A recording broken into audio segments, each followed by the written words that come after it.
Have you heard about the Wadhams girl? Sarah Jane? Yes, that's it, only she doesn't go by that. She calls herself Ginny or Penny or some other foolish nickname. Jenny. That's what she goes by. Jenny, yes, that's it. Well, what about her? Well, I heard she's been involving herself with Fred Lucas. How do you mean involving herself? I heard she gave him a little something before he went off to war with the other troops a few months ago. You don't mean. Something special. Why, Polly, are you telling me that Jenny Wadhams gave young Fred Lucas A Bible. Yes. A copy of the Holy Bible. Indeed, she did. Oh my goodness. I thought whatever you thought, Lizzie, imagine it 10 times worse, because it most certainly was, at least from what I heard. The girl practically flung herself at him, slid a copy of the New Testament right into his hot hands. But Polly, if you're talking about that day when everyone gathered to see the boys off from the town center in Litchfield on their way to Camp Dutton, all the girls were giving it away. I mean, they had baskets full of copies. That may well be, but Ginny Wadhams. Jenny, Henny, Penny, whatever her name is, she's a fast piece of baggage, that one. And you can mark my words that her father, the mighty John Marsh Wadhams, is not going to condone any such relationship. The Wadhams have been prosperous farmers for generations. Well, Fred Lucas' family aren't exactly paupers. And I heard there's a few teachers in the family, too. Yes, but they aren't civic-minded like the Wadhams. Can you think of a single office in the town of Goshen that John Marsh Wadhams hasn't occupied at one time or another? Trustee, selectman, chairman of the board. He's always seeking power and influence. That's a bottom fact. That's why he will never allow a union between his family and the Lucases. Did you know he's even sending her to school to become a teacher so that she doesn't have to marry the first chowderhead who comes along? And that Fred Lucas indulging her, he's getting too high on his nut. My. I had no idea. That Jenny Wadhams must think she's some pumpkins, that's for sure. But Polly, wait. Aren't they related? I believe they are. I was wondering when you were going to get around to that recollection. They most surely are. How so, Polly, how so? Well, now let's see. John Marsh Wadhams' first cousin Jonathan, well, he married Fred's father's sister, and that would make them second cousins once removed, or something like that. The shame. I have no idea. Well, at least this war will put an end to their shenanigans. Fred Lucas must be a million miles away by now. Don't you count on it, Lizzie. How do you mean? Oh, you are naive. What I mean is that the post office department has fostered some of the most unseemly exchanges imaginable. The lascivious things exchanged between a boy and a girl using nothing more than a piece of paper and a pen defy the laws of God in ways which neither of us, being ladies of virtue, could possibly fathom. It's Sodom and Gomorrah with a stamp. Well, speaking of the laws of God, we'd best get into church. The service is about to start. Heavens, you're right. I don't want to miss a minute of the Reverend Baldwin's sermon. I believe today he's speaking on Proverbs 11:9. An hypocrite with his tongue destroyeth his neighbor. I can think of a few people in this town who could stand to learn that lesson. Don't look now. But there's Avery Kelly. Oh, not to mention Martha Thompson. Talk about a gossiping tongue.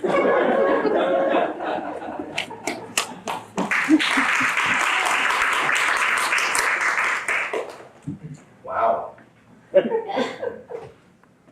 In case you're wondering where you are, no worries. I'm here to help. Welcome to Goshen, Connecticut.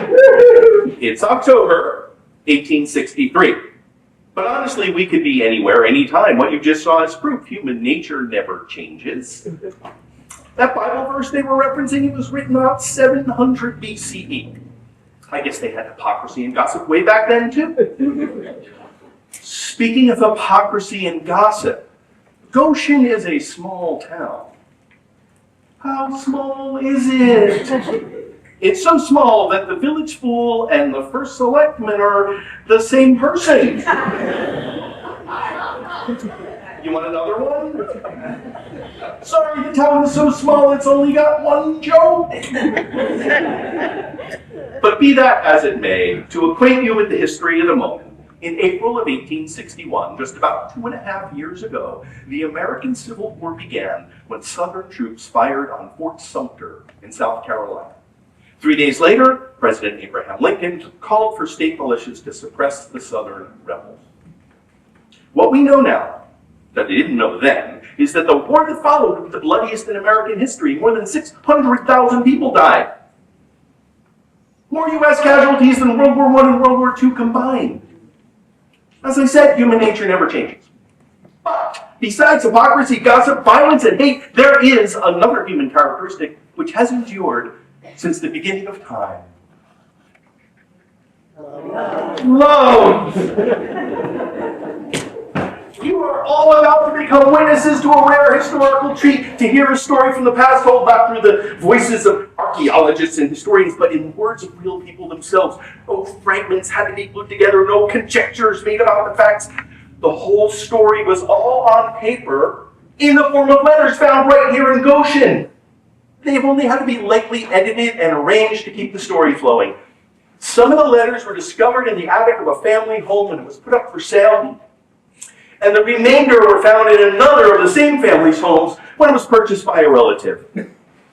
These letters were originally exchanged between a young man and a young woman who were victims of their time and place, as are we all. The young man named Fred Lucas was headed off to war. Jenny Wadhams was a distant cousin who joined many others in saying goodbye to Fred and his fellow Goshen recruits as they headed off to Camp Dutton in Litchfield. Standing with the group of girls handing out copies of the Bible to the soldiers, Jenny noticed that Fred hadn't received one, so she presented him with a copy. It was an act of kindness. It was a gesture of faith. It was a gift which would set into motion events which would change both of their lives forever.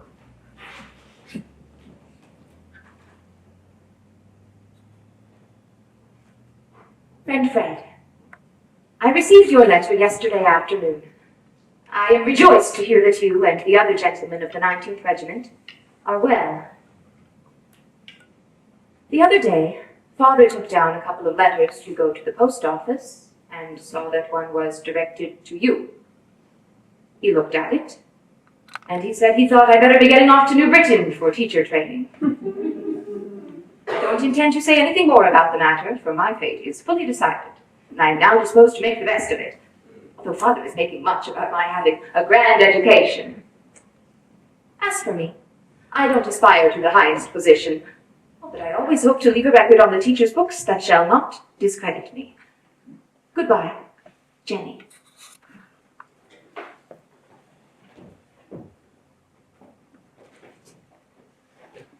Dear Sarah Jane, my dear Jenny, I am the pleased recipient of a kind letter from you dated the 6th. One postmarked the 17th, which just arrived today. Thank you for allowing me to read the compositions you've written for school. I should very much like to be favored with still more. Meanwhile, everyone is saying that Uncle Abe will surely be re-elected. Yes, I believe that we will yet weather the storm, come out with flying colors, victorious and triumphant. Well said, and triumphant we shall be. I didn't know you were there, Tom. Well, let's hope the enemy is equally unobservant. I see you writing to that girl back in Goshen. Now, I hope you won't hate me for saying, but I envy you for having a sweetheart. Why don't you find yourself a girl? Then you would have someone to write to. No, I like your constancy, Fred. See, I like to have my pick of the ladies. But I will offer my regards. My bunkmate Thomas Huxley sends regards. Goodbye from Fred. Goodbye from Fred. Is that the best you can do? For God's sakes, man, tell her something that will send her pulse racing. Something about soft kisses under the moonlight and running your fingers through her silken hair. She's studying to be a school teacher. Oh. Not like that wild cat that you were sparking back in Litchfield. Didn't get to enjoy her kisses very long. Her father would have stopped to it pretty quick. This one's got father too. I don't think he likes me much on account that I'm not an educated man. He's hoping for a real gentleman for her. You are a real gentleman. Goodbye from Fred. No one can accuse you of being a cad. It's not that. You know what I mean? Her old father can go scratch. You're as good a man as any. Probably better. And you're a heap more sensible than I am. Where did I put my shaving brush? I swear, Tom, the only man I've ever met who shaves twice a day. I have to keep myself looking sharp. Never know why my... Wait, there it is. Well, I will see you at supper. God only knows what they're feeding us tonight. See you around. Friend Fred, I have just returned from classes. I grow more and more attached to the idea of being a teacher every day. I think I should like teaching very much, and I will teach next winter if Father is willing. But I am sure he will wish me to return to school. He thinks this is about the best school that ever was, and is very anxious for me to graduate. I think this is a good place to get a good, solid education, but I shall be sick to death going to school for 2 more years. I will be going home on the 22nd to help Mother in time for haying. There is considerable cooking to be done by the farmers' women. All the Goshen people are well. But that awful Mr. Hibbert had 4 cows killed by lightning last Friday evening. It is a terrible loss for anyone. But if it had to happen, I suppose Mr. Hibbert might as well be the one. I hope the war will be over so that you can come home next summer. Please give my respects to Thomas Huxley. Goodbye, from Jenny. Friend Jenny. With thoughts of home and friends left behind crowd themselves upon us, we're comforted by the assurance that you still remember us. Papers are dull, news is scarce and uninteresting. I hope the President's call for 300,000 men will be met with a hearty response from those at home. If so, the war will soon close. My dinner today was a roasted possum. I should like to see you, Jenny. Our correspondence has made me feel well acquainted with you. Do you feel the same, Jenny? If not, tell me so plainly in your next, please. Write as soon as convenient, and don't neglect the question on this page. From your true friend, Fred. Dear friend Frank, I went into the woods Tuesday morning and gathered a very handsome bouquet. I went to see about having my photograph taken today, but it could not be done until next week. So I will send the picture in my next letter. Miss Betsy Campbell is my roommate, and she has been quite anxious to find out what your name is, but I won't tell her. She wishes me to say if you could only see her picture, you would never wish to write to me again. To answer your question, a letter from Cousin Fred is very welcome, anytime. Our correspondence has been a source of much pleasure. I hope you will get a furlough home this summer. If so, I shall expect a call from you. Will you come to see me? Good night, Jenny.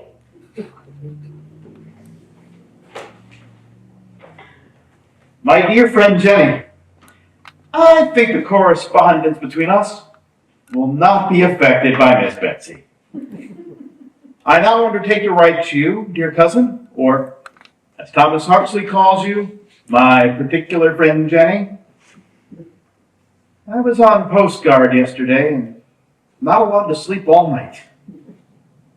Sometimes we have little shade from the heat or little shelter from the rain pouring down in torrents. Then, the little jewels, Virginia mosquitoes, which cause us to bleed for our country. But I wish you could be here when we're practicing with targets. I like to fire the heavy guns. I like the study of artillery.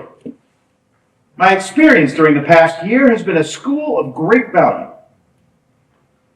Goshen people don't take as much interest as they ought to in the boys who face the dangers of this war.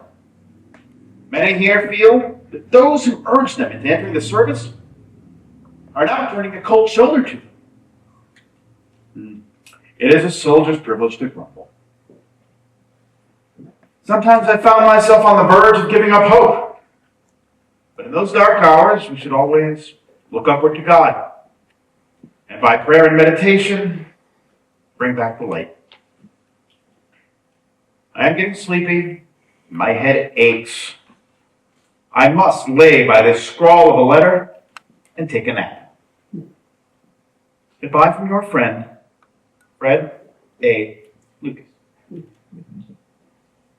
Dear friend Fred, I enclose my photograph.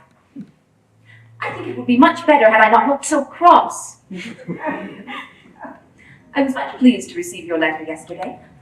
I think you write first-rate letters, and I like you for one thing, Fred. You don't try to write stylish. When you have anything to say, you tell it plainly. I always like to write just as I would talk if a person were here. I hope when you are thinking of home that you think of Jenny Wadhams among your list of friends. I must bid you goodbye, for it is time for tea. Jenny.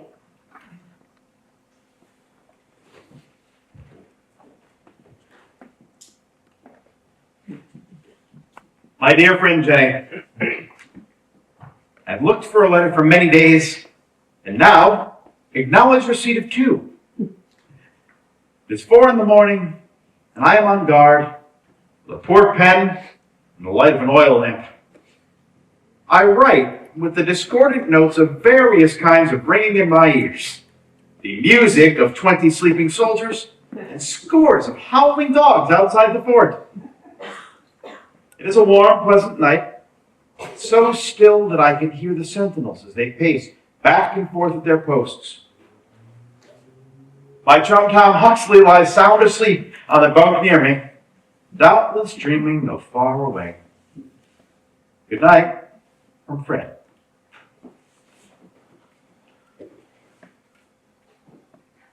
Dear friend Fred, I am glad you like my picture. I wish I had looked a little more pleasant. I do think that the photograph you sent me is a very good one. I also appreciate your kind invitation, and I should have been much pleased to dine with you on beans if I could have found it convenient to join you at camp. But I think I should have to be pretty hungry to eat turtle soup and fried frogs. You say you sleep around a lot of soldiers. Last night I retired early, and the girls dressed up an umbrella in my clothes and leaned it on a stovepipe, after which they woke me. I was mad at them, but soon dropped back to sleep. They had lots of fun, but Carrie Williams says she was afraid I would pay her up in some way. Oh dear, I must get to my classes in arithmetic. Goodbye, Jenny.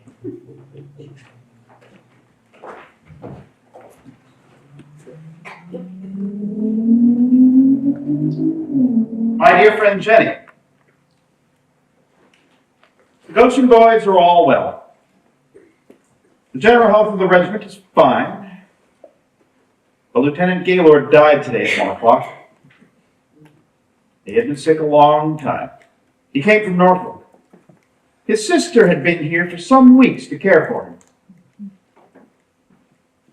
Thanksgiving is close at hand. I can well imagine how the folks at home are going to celebrate. They always have such a great time. I wrote Mother to save me a piece of turkey, a slice of plum pudding, some pie and applesauce. I wish I could be there to eat with them. Last night I slept on bare boards with a flag for my pillow. You think such a bed would make me patriotic? I feel refreshed, if not more patriotic than usual. Please write me as soon as you can. Goodbye from your friend, Fred. Dear friend Fred, I judge from your letters that you are almost always cheerful and happy. I do not get real cross, except for once in a great while. And Mother says I am terrible to have around when I am cross. I hope you are getting along nicely. I have been having some new pictures taken, and these are better than the previous one. I enclose two. You can choose whichever you like best, and destroy the others.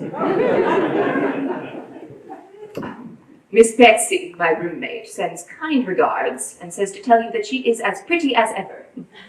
I am afraid that you would be smitten if you saw her, and I would receive few letters after that. Goodbye, from Cousin Jenny. Write soon.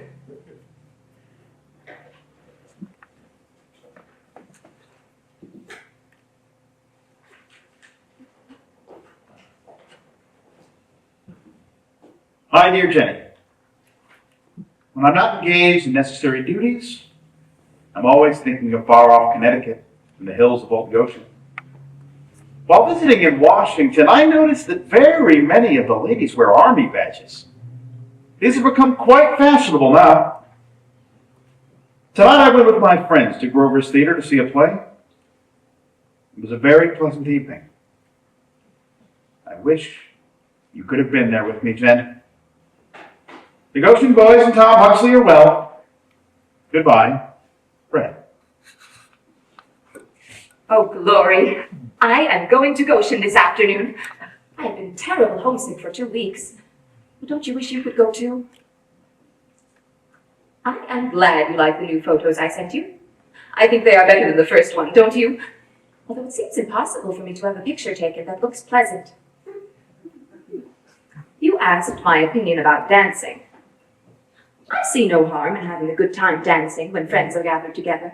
Oh, but on Sunday at church in Goshen, that old Mrs. Polly Brooks said she did not believe me to be a Christian at all if I tolerated dancing.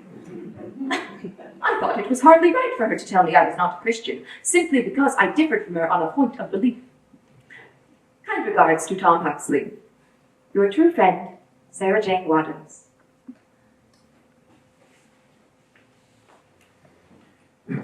Dear Jenny, imagine me seated on a pile of 24-pound shot, paper on my knee and pen in hand, endeavoring to put a few thoughts on record for a letter to you.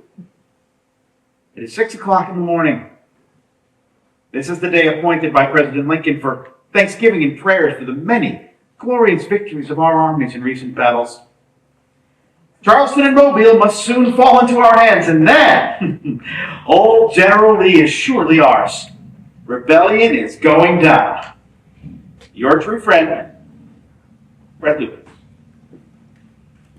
Dear friend Fred, I am busy writing you this letter, while my friend Miss Curtis is busy drawing a picture of me, which I think will be a correct likeness when it is finished. I will send it to you. I hardly think it best for you to set so high a value on my photograph. The girls here are all waiting anxiously for the mail to get a letter from a gentleman in the 16th Regiment. They wanted something to do the other day, and wrote a letter to the young man, signing themselves as Miss Annabelle Burkers. Mary says it is shameful that they have acted so, and hopes that the soldier will not write back. I thank you very much for the magnolia leaf you sent in your letter. I shall keep it safely as a memento. Fred, how hard it is to be a true Christian. I sometimes fear that I shall not prove a good servant of God. When do you think this war will be over? I am sure it cannot last much longer. Your friend, Jenny.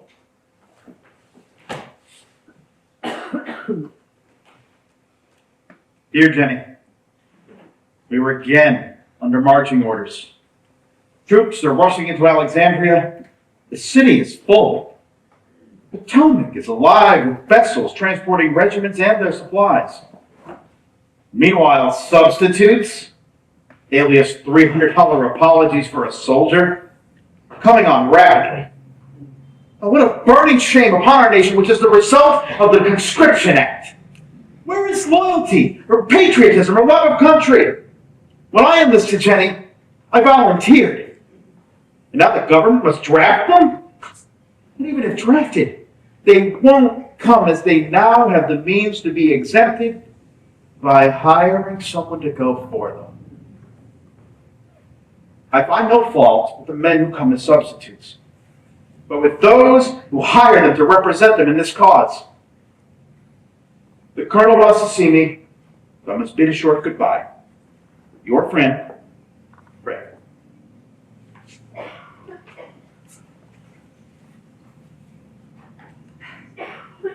My dear friend, Fred. Please excuse my delay in writing. I have been busy with clothes washing and find myself tired. Fred, patriotism seems to have died out almost in the North. Well, because we have been successful in few instances, I think we should be all the more zealous.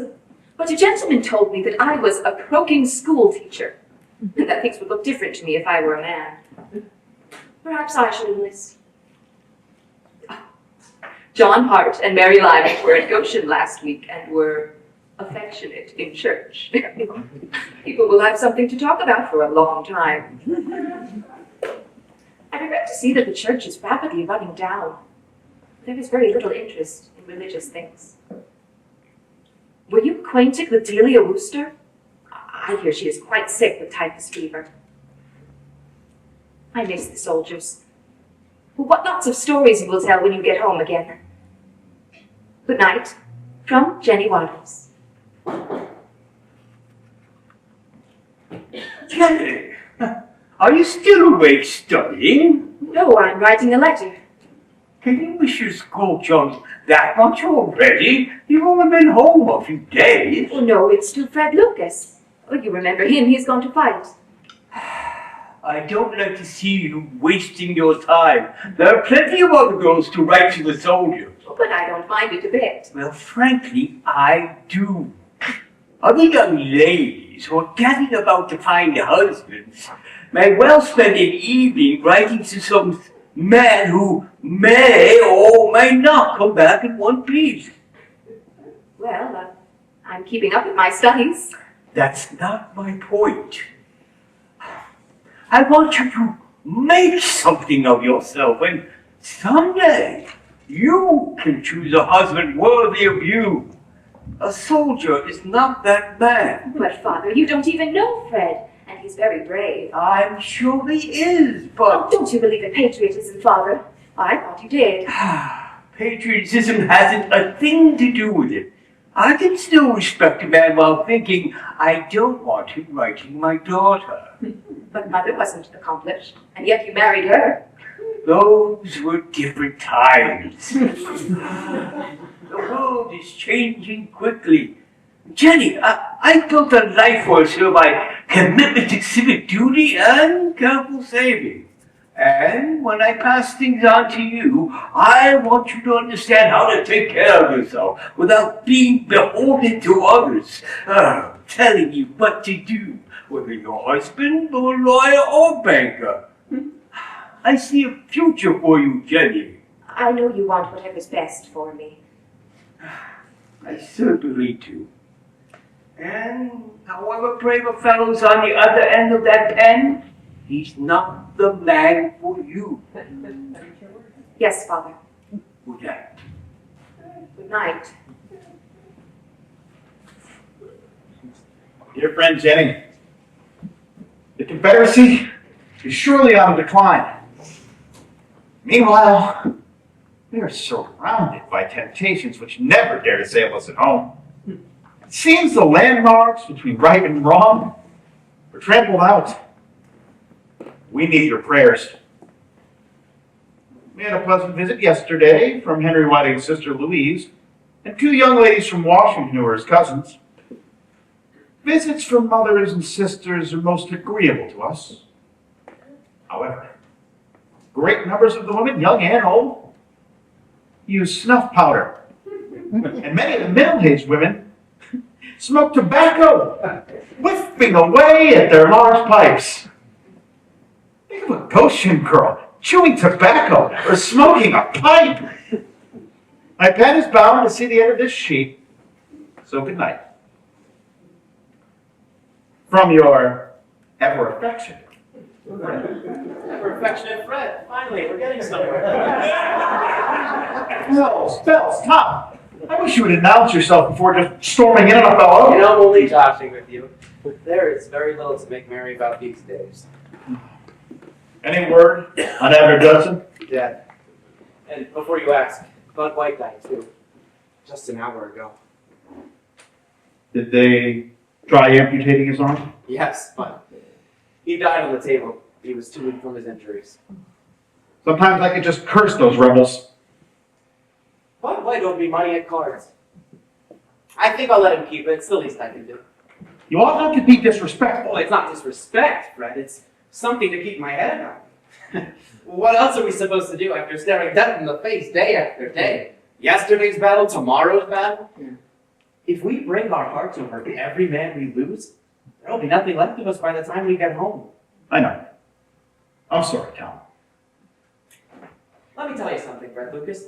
I was never one for funerals, but I would do anything to make much over someone's passing like we used to before the war. Anything's better than being sent off to the grave without so much as a fare thee well. Some of them don't even have enough left to put in a grave. I know.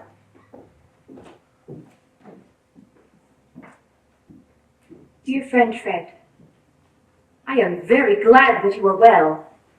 I suppose that explosion must have been a terrible affair. I think it must be terrible to see your friends so awfully mangled. I never want to see any friends of mine after they are dead. I would rather remember my friends as I saw them when we were perfectly well. There is one young lady boarding at the same place I do that is very much troubled because I won't dress a little more stylish. Well, I wear gingham and calico dresses to school, and she says I ought to wear my silk dresses some of the time. I never wanted said that I got high notions at boarding school, rigging up in silk to go to classes. We'll see which comes out best in the end, this proud miss or Sarah Jane Waddams. When you wrote your last letter, you said that you were very tired. Now, Fred, although I am always glad to hear from you, I don't want you to write when you feel you are unable. Good night. From your friend, Jenny.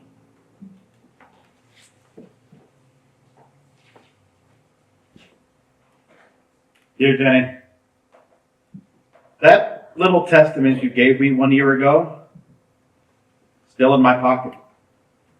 I read it daily, never without thinking of you. I mean to carry this little book through the war if possible. Jenny, I always write you very plainly and with perfect freedom. And I hope you will do the same when writing me. Would you take a ride with me some fine day if I happen to call for you?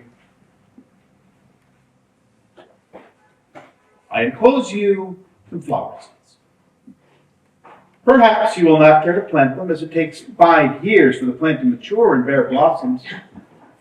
But it is a beautiful thing. The flowers, blue and white. With respects to all your inquiring friends, and the hope of hearing from you soon, goodbye from Fred. My dear friend, Professor Ripley came in yesterday, very much excited to tell us that Vicksburg fell on the 4th of July. What good war news we have had lately. I think General Lee is badly whipped in Pennsylvania.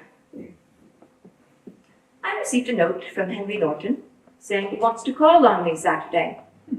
I told him it was against the school's rules to have visitors. Was that wrong of me to do so? Thank you very much for the seeds you sent. I shall certainly plant them. I can wait 5 years for blossoms well enough. I will bid you good night. From Cousin Jenny.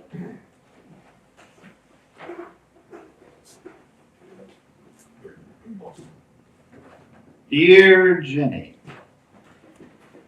It's 3 days since I received your last letter, but I've been busy on duty with no time to write.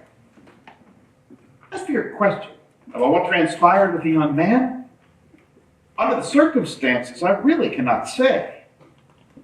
What if you were the cause of breaking his heart, blasting his hopes, and he becomes a confirmed old bachelor? If his persuasions to you were not agreeable, you were perfectly justified in the course you took. Meanwhile, the letters which I received from you are becoming indispensable to me. Are mine still agreeable to you, I wonder? Even war correspondents write more entertainingly than I. It is a cool, breezy night that reminds me of Goshen in August, and the scene 1 year ago at Camp Dutton. Childhood days in soldiering, Colonel Kellogg calls them. And so they were. How many times Tom Huxley and I have laughed when thinking over our first drills. I close with goodbye from Fred. My kind friend Fred, I don't know whether to think you have forgotten me entirely or not. It has been nearly 6 weeks since I received a letter from you. But never mind. You said that you were under marching orders. I hope you will not leave Fort Lyon at present. When I was reading your last letter and realized you are having to take care of yourselves, the thought struck me that I would like to see men wash dishes. You must be terrible awkward. Goodbye, Jenny.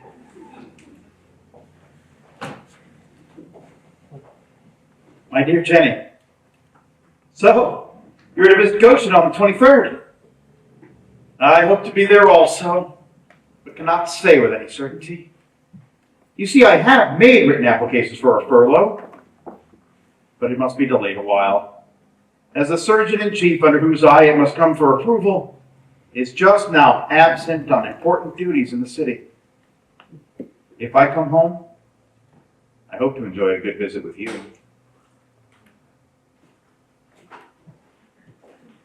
Directly opposite my window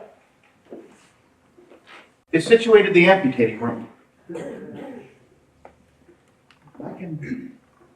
I can now look upon several surgeons busily engaged cutting off a man's limb. I have witnessed many bloody sights during the last 6 months, and often shudder as I recall the scenes which are past. But this is another result of our vocation, and unavoidable. Jenny, I must close this. I have written a curious letter. Write to me as soon as convenient. Loving Fred. Good night. With a kiss.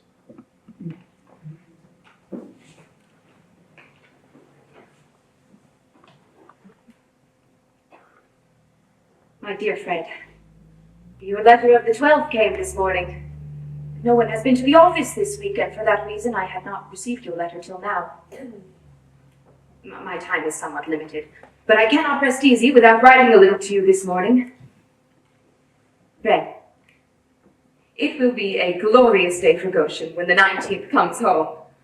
I hope you will be able to see me graduate 2 years from now.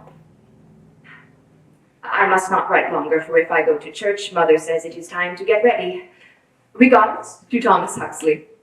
Goodbye, Jenny. You're very kind to go out in a storm to get newspapers to send me, but you ought not to do so. Not that I would not be very glad to receive them, but I can wait for favorable weather much better than to have you endure a rainstorm. I shall look with pleasure for your magazine. Thank you for your kindness in sending it. As for your review at school by your classmates, it must be quite a task for you to teach under the sharp criticism of all your fellows, but I think that if anyone can do it, Jenny Wadhams can. There was quite an excitement in Goshen today. Mr. Bentley sent Henry Collins to Sharon for a couple of colored men to enlist. Henry brought them to the cookhouse, but John Cook shut them upstairs, and left them there until this morning, when he and his brother took them to Bridgeport to sell them there. Some of the Goshen people are very much enraged at them. Your father remarked in the store last night that anyone who would do that would likely steal gravestones if they had the chance. I think colored people are just as good as white and should be treated with the same respect. I would just as soon teach a school of colored children as any other children. Why, there is a colored gentleman in school that is considered one of our best pupils, and he is by far the finest writer and the finest history scholar we have. Father says he will give me a pretty silver watch for Christmas. But this evening, he told me to draw up some deeds, when he said I should look over his papers and help him about settling up matters on an estate. I like to do such work. Jenny, you'll be able to perform your father's public duties for him if you continue. Pity you are not a lawyer. I am in hopes that furloughs will be granted this coming winter, but none have yet. An unmarried man like me stands a poor chance for such favors. This evening, the president and his cabinet visited. I was delighted to see the honor shown him. Long live President Lincoln. I wish you a happy new year, Fred. I am home, but busy studying philosophy and geography.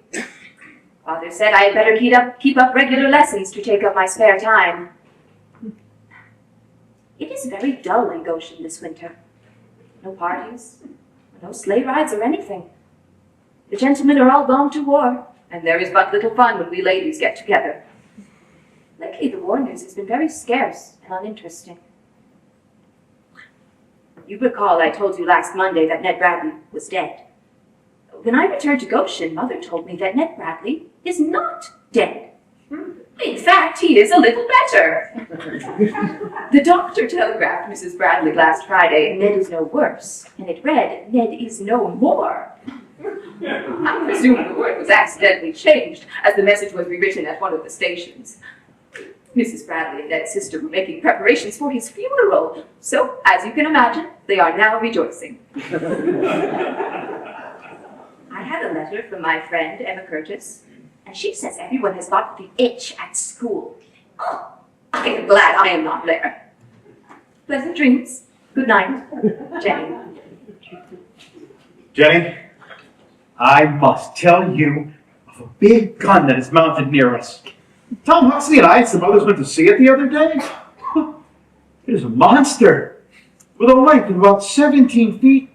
It weighs over 49,000 pounds and throws a solid shot 15 inches in diameter, weighing 480 pounds. Its carriage is wrought iron. It is placed on the south side of Alexandria and guards the Potomac and the entrance to Washington by water from the south. Several more are to be mounted there soon. What cannot the skill of man do?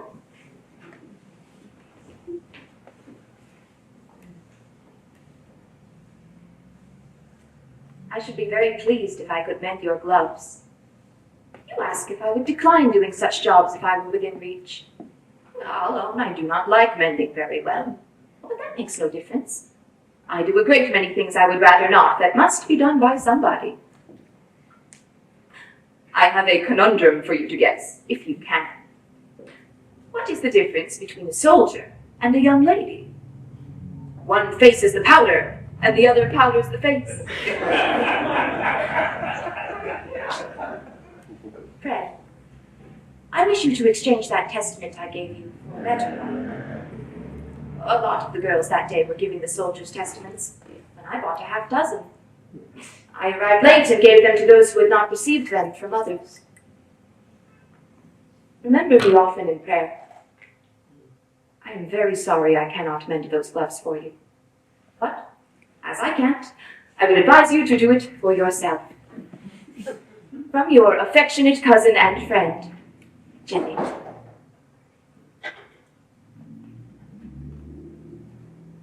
Ah, I came up to see if you were warm enough, Jenny. No, it's a cold evening, even for January in Goshen. Who is it you're writing? Fred Lucas, Oh, he's in Maryland. It's a shame he couldn't come home for the holidays. Never mind. No, but Father, don't you think it's sad? Jenny, I don't spend much time thinking about Mr. Lucas. And I wish you wouldn't either. Well, he enjoys receiving my letters. My dear girl, I intend for you to finish school. God has endowed you with talents and will hold me responsible if I let them fade to ignorance. Father, I know you mean to do well by me. And I try to do all that I can in school. You know that. I do. I want you to be a noble woman, Jenny, and I trust you will use the opportunity given to you to become one. Yes, Father. Thank you. Good night. Good night.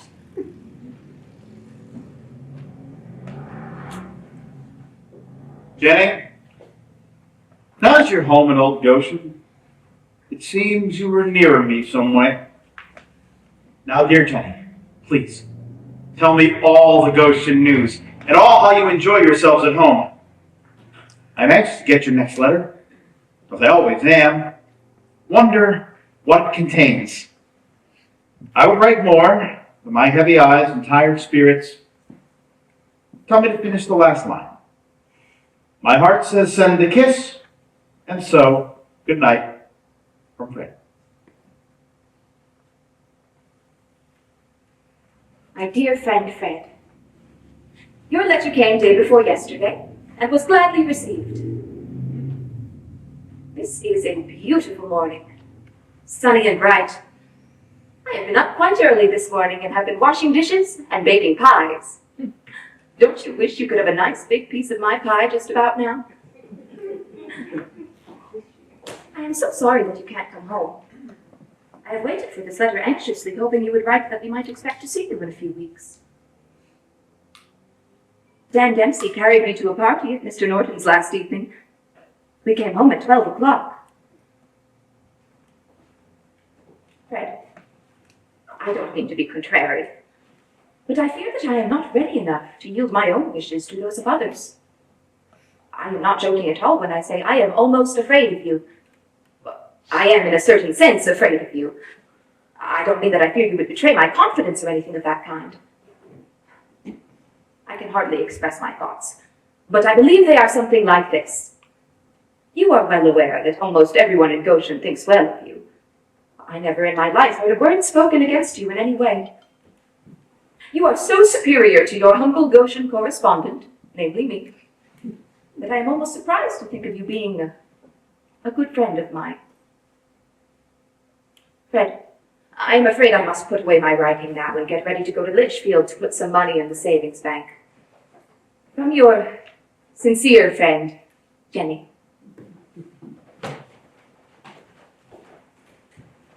Ah, and what is it you're writing to your particular friend Jenny tonight? I'm not writing, Tom. I'm reading. Reading, writing. Yeah, by the time you two get married, I'll warrant you won't have anything left to say to each other. Well, after all this time soldiering in the company of men, I hope that we will find something better to do than talk. How quickly you forget, just the other day, two pretty ladies visited our camp. Charlie Cole's grandmother and his elderly aunt here to nurse him through a case of dysentery? Oh. And they were even worse to look at than he was. Well, just keep telling Jenny that the war will be over soon and you'll be back in Goshen. Yeah. That's what I tell my folks. You think it's still a lie if one wishes it were true? Ask me again when this nightmare's over. Any more word from that fellow in D.C.? Oh, yes. And thank you for reminding me. He says there's talk of them holding a second draft.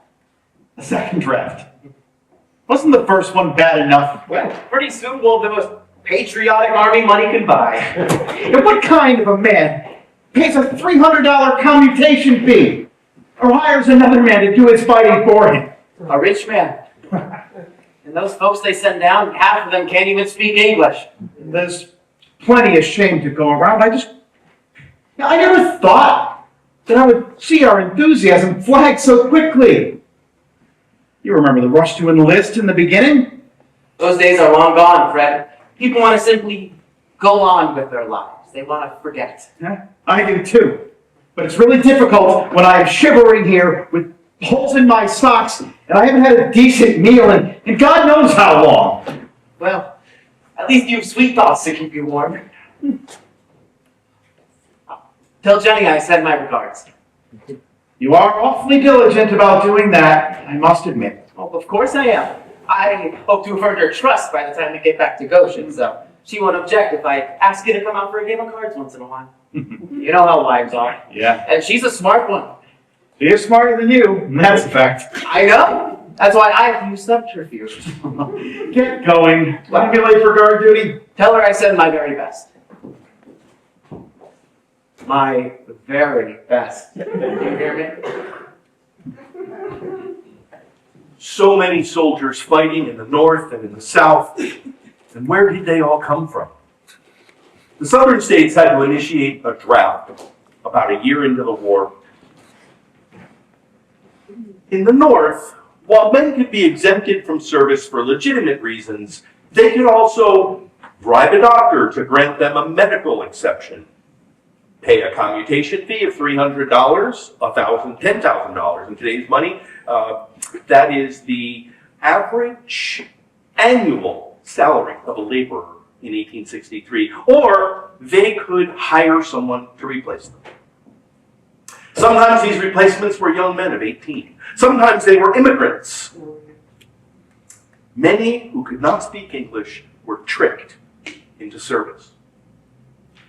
Connecticut's first so-called colored unit was composed of 1,000 men, mostly African American, while others were Native American or came from South or Central America, Europe, and even Asia. Black soldiers, comprising roughly 10% of the Union forces, were brave and disciplined fighters. But on the battlefield, soldiers discovered that whether native-born or immigrant, black or white, their blood ran red. On the battlefield, soldiers discovered that whether northern or southern, their blood ran red. One night, legend says, the Confederate and Union armies were camped on either side of a river.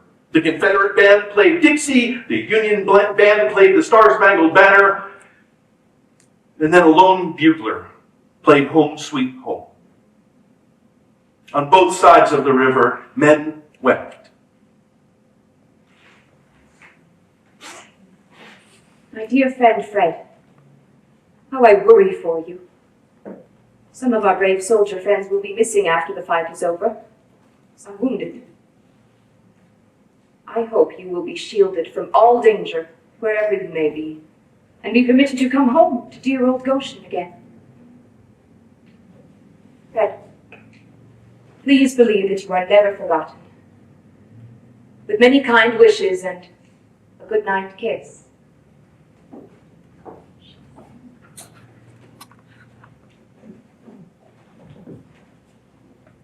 My dear Jenny, I have been unable to write you until today. Mail comes only once in 3 days now, and leaves as often. Jenny, I wonder where you are at this moment.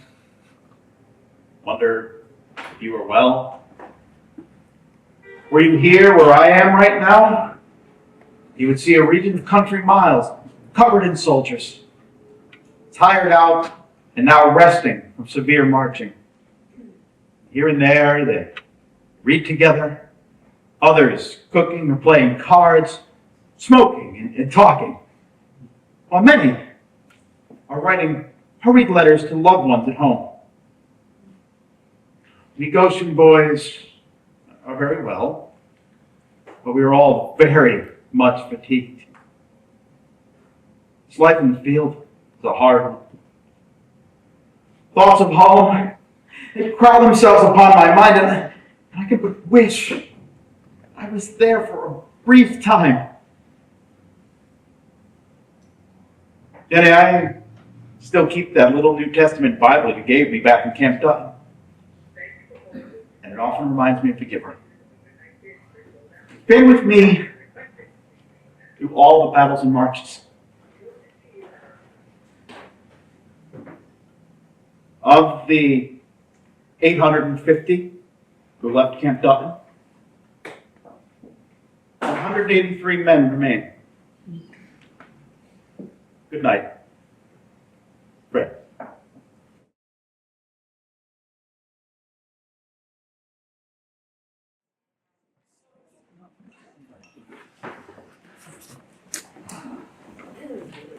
Jenny, there's no downplaying it. You are causing me great concern. Father, I've promised to finish school. Oh, your mother says almost all girls have their fancies. Mother also says that I am contrary and self-willed. And I suppose it's so. But Jenny, I don't want you getting yourself into trouble. I don't like this fascination you have with Fred's letters. well, I assure you that I'm not fascinated with him. Do not commit yourself by writing anything you could be sorry for hereafter. If you write as your fancy dictates, and at some future time you write to someone you like better than Fred Lucas, he could, and would be quite likely to, bring forward some of your old letters. And I hope you are aware that in that way he could bother you very much if he chose to do so. Father, I have great confidence in him, and I hope I'll never have reason to be sorry for it. For your sake, I certainly hope so too. I can see far enough into matters of this kind to advise you to be careful, to keep clear. I respect him very highly, and he is a true friend. That remains to be seen. Good night. Good night.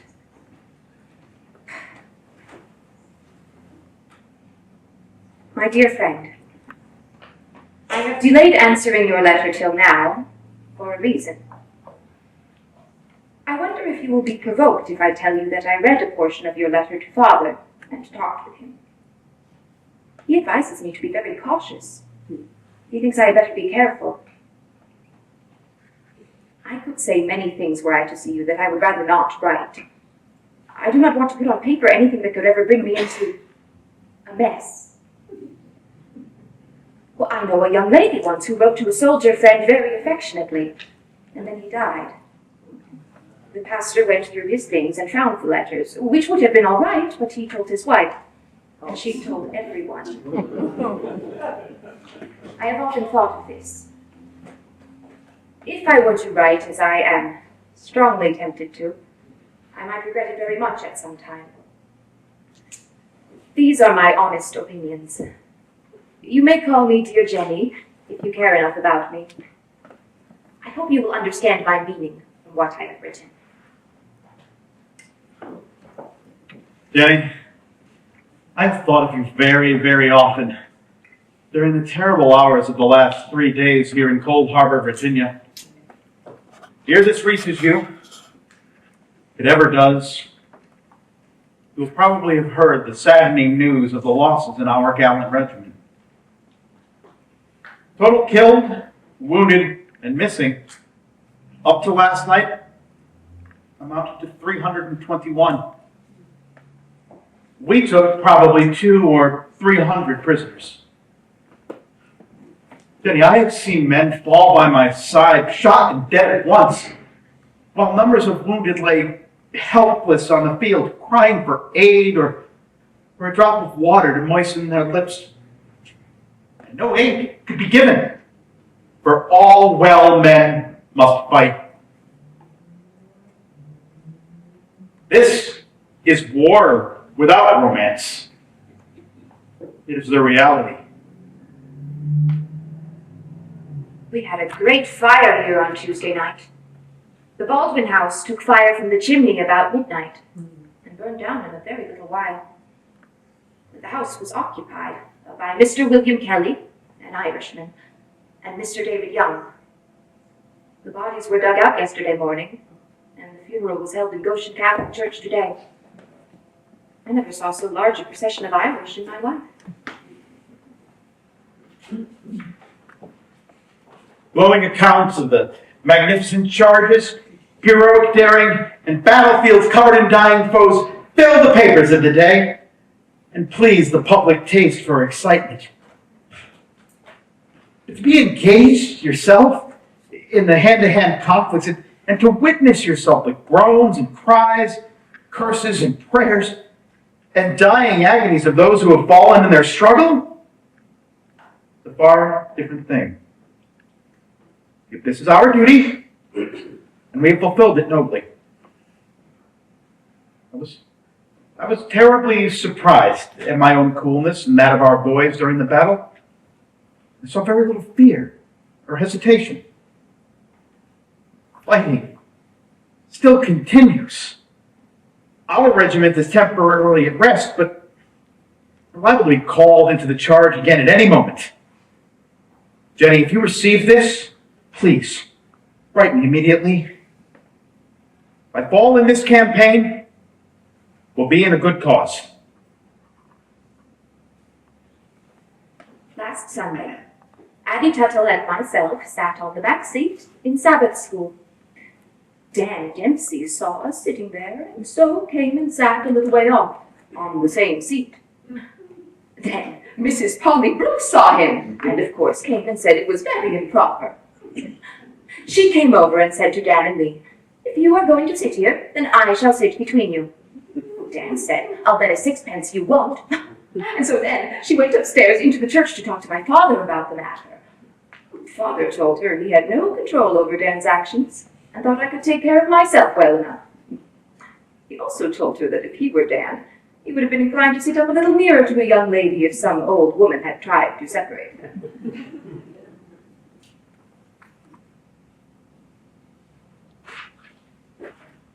I'm most happy to hear from you. And the lively, cheerful tone of your letters does me good at this time. The prisoners which our regiment has taken are mostly from the Carolinas. And they all claim to be Union men conscripted into rebel service. We do not credit these stories at all. I was forced yesterday to make breakfast out of the contents of a dead rebel's haversack. Corn cake and bacon. We have suffered much since we left Belle Plaine. I received a very good letter from Mr. Oliver B. Pollard of New Britain, drumming me up for a photograph I promised him last summer. However, in the letter he also asked if my family were worth very much. I had rather liked him until then, but all the respect I had vanished when he inquired about money matters. The guns are thundering on both sides now. It's growing dark. I found one of the prettiest canaries I had ever seen near Petersburg. It was in a cage in a deserted house. It was starving to death. I fed it with my rations, gave it some water, and turned it loose to go where it would. I am sure I spoke quite plainly in my last letter when I said our correspondence has been a source of much pleasure to me. I place a great deal of confidence in you. Whenever I am tired of writing, I shall certainly tell you, and I trust that you will be as frank in telling me. Will you?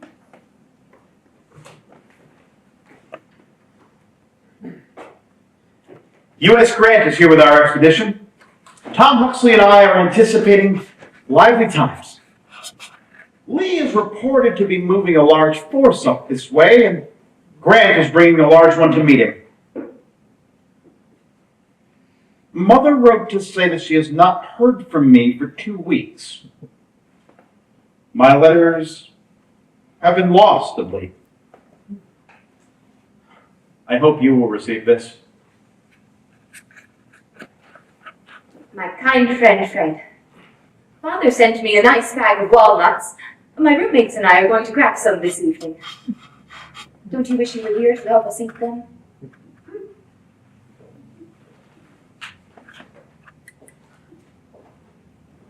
I not receive an answer to my letter regarding your conduct in attending parties and social gatherings with other young gentlemen during my absence. Now, Jenny, I have all confidence in you and can only reiterate what I have already written to you. To speak plain English, Jenny, I think the girl who chooses to act falsely during my absence will likely prove unfaithful after my return. Is it not so? And I have no suspicions, none in the least. My Jenny will do either. Fred, I wish I had as much faith as you have. I sometimes find myself distrusting God. I think this war will end in a few months more, don't you? I must go. Mother is calling me.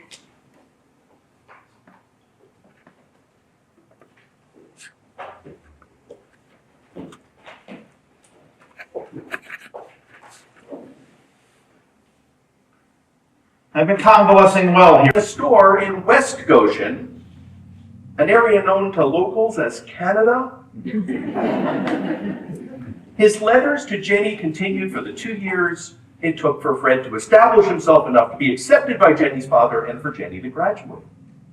Because of the distance involved and the lack of telephones, even cross-town relationships were often conducted in writing. But finally, in July of 1867, Fred wrote one of the most important letters of his life.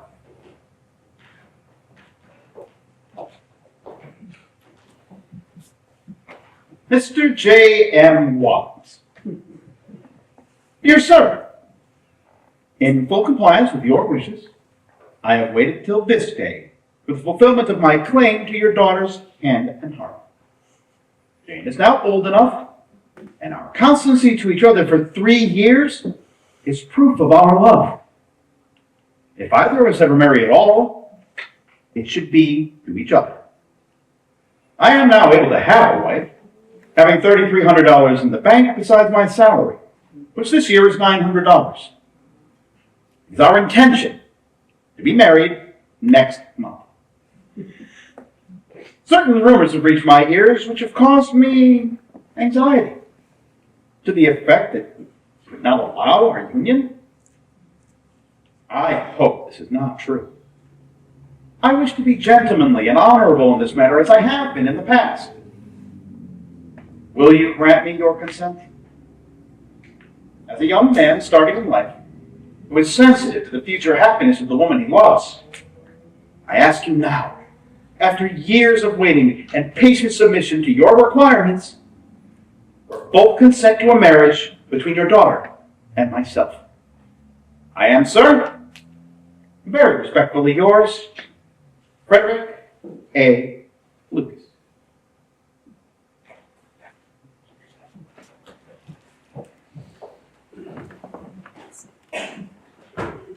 Mr. Frederick A. Lucas. Here, sir. Yours of the 15th is received.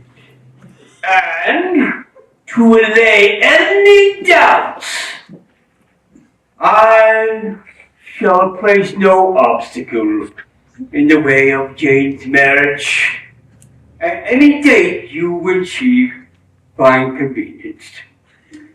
She left home today for Hartford with my wife to purchase dress goods, etc. With regard to gossip that troubles you, it is not based on any remarks of mine, but is being spread by Mrs. Polly Brooks. Since I refuse to answer her questions regarding your engagement. Respectfully yours, J. M. Williams. On August 7th, 1867, Fred and Jenny were married.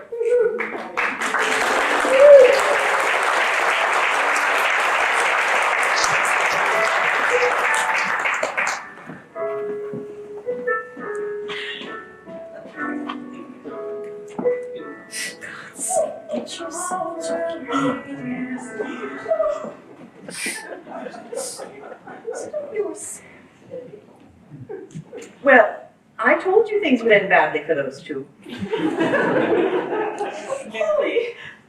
they were just married. Oh, Lizzie, you don't think that's going to last, do you? Why ever not? Must I spell it out for you? D-A-N. As in Dan. Dempsey? Well, what about him? Well, you know he was making free with that Jenny. Jenny? Jenny, Nancy, Minnie, whatever her name is. Those two were up to no good while Fred Lucas was gone to war. Brazen they were. It's only a matter of time. Until what? I heard. Regardless of whatever gossip may have been spread by idle townsfolk, Fred and Jenny went on to enjoy a long and happy marriage. Jenny raised their two sons, while Fred led a life of civic involvement, unlike his father-in-law. He was chairman of the Board of Education, constable, postmaster, and even served several times in the Connecticut General Assembly. The couple lived into their 60s.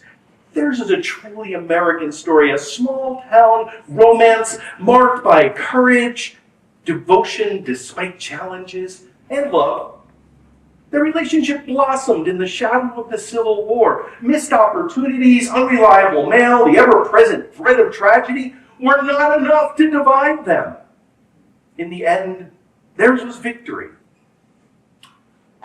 Above the din of long-ago battlefields, sweeter than the songs of birds, their hearts still echo with messages of love. I will think of you. Even if I cannot, right? Please believe that you are never forgotten. I hope I shall hear from you tomorrow. With Many kind wishes and a good night kiss.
My name is Kevin Johnson from the Connecticut State Library. I portray Private William Webb of the regiment.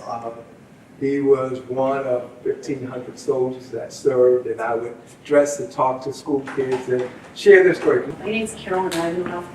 I'm an author. I have a book out. It's all based on firsthand accounts and letters of the 17th Connecticut, the other county regiment of Connecticut. And I have another book coming out in next year based on letters of the Civil War nurse called Cornelia Hancock, the 23-year-old Quaker.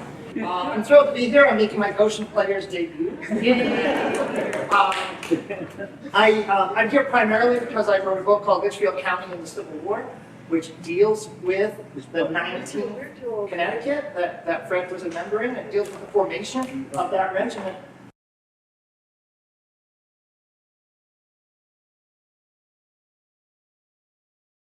They were vaguely familiar with each other. I would say they knew of each other. They probably knew each other by sight. That was, from my understanding, that was kind of how it was, but they hadn't really engaged in any, conversation, I guess. Or So really their romance all came through the letters, right? exactly, that's how their relationship Started with the Bible. She did. With the Bible in Fred's hand at Camp Dutton in Litchfield.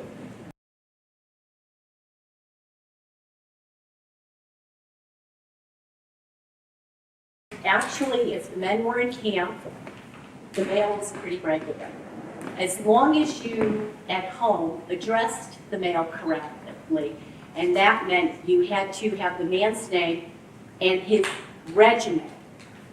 And if you didn't have that, then it was probably a flyaway. But that was pretty easy to remember.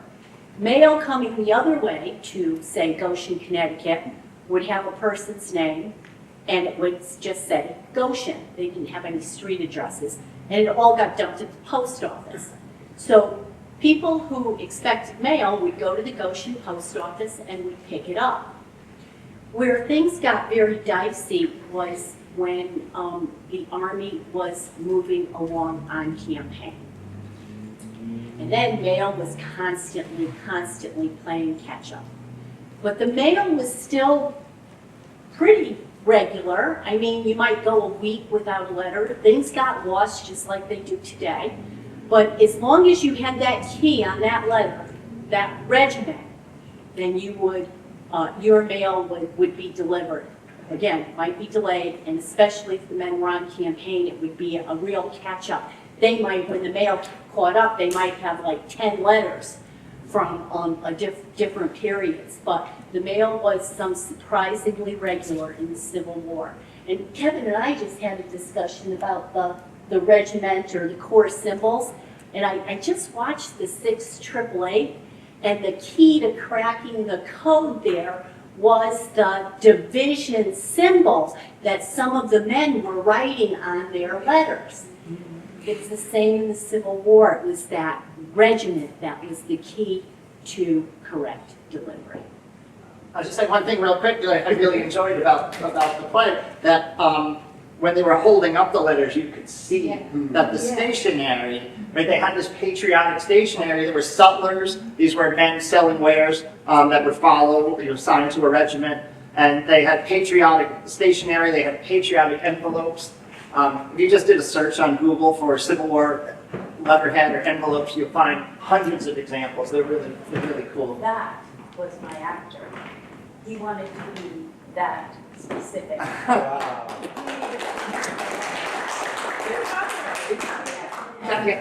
Back corner. That was my question. That was a question. And as far as Jenny was concerned, Jenny actually visited the cemetery, which all of you could do in 2 minutes. Just go down to the cemetery, across from whatever, and you can see where they are buried. There's a big memorial to them. And she also visited the houses where they were discovered, the letters, by Mr. Barton. So yes, the actors really got into this because they wanted that specificity. They wanted to know that they were wearing hoop skirts, that they were the right type of hoop skirt. And it was fascinating to watch them develop the role because this is a world premiere. Nobody's ever done these lines before. No one has ever, been quite this way. So we really had a huge canvas, and we had to really get specific ourselves. So, and when it comes to an actor loves that stuff because we need to know what the shoes are. We need to know the feelings. Is it a hot day? Is it a day of being tired? So that what we concentrated on in the letters was each letter had its own capsule of how they felt and what they were trying to tell the other person, even though the other person oftentimes had letters that did not sync with them. And that was the hardest part about this play, because you've got these letters where they're not in sync. They're all over the place. She's talking about washing dishes, and he's talking about something else. And it's craziness. So that's what they hung on. So for actors, one-on-one with another person is easy compared. When you do letters, it's just like, how can I make this sing? How can I make this connect? And that's when we got into shading, what actors call shading, and the absolute authenticity and honesty of the letters, which are Discovery helped us with, and also our playwright. Can I say one thing about letters? I read thousands of them. I'm writing another book. I'm reading hundreds and hundreds of Civil War letters every day. They write like we talk on the phone. So it's very hard sometimes to understand who they're talking about, to figure out what names, events, and they jump. Like one sentence, they might be, oh, so-and-so is dead, and oh, no, I put trim on my dress today. So it's a very, it's very, you start to develop a rhythm with them, but you're right, there's not a lot of flow through or structure. We also thought that maybe, you would put the letter down, leave, have dinner, whatever, come back and write some more. So they didn't have to connect with what came before. It's a whole other thing. She talks about all whatever's going on, and then she talks about, and Father's giving me a silver watch. Yeah. And I was like, yes, let's just make that work. Okay, so. Every square inch of the paper they're writing on, every corner of the paper. Yes, paper was precious and expensive. And did the men pay? Which side of pay for stamps did they? Yeah. Yes. I heard Yes. this. After a while, they didn't. And correct me on this if I'm wrong, right? In my research on this, the men originally brought stamps with them, but in the heat and the damp and the muck, the stamps all began, like our stamps today, they all began to stick together. And so eventually they had the soldiers write soldiers' letter on their correspondence home, and then the folks at home would pay for it. So it was sort of like a collect call, but with a letter instead. I think that late in the war, they would write soldier's letter, and the letter would go through. Yes.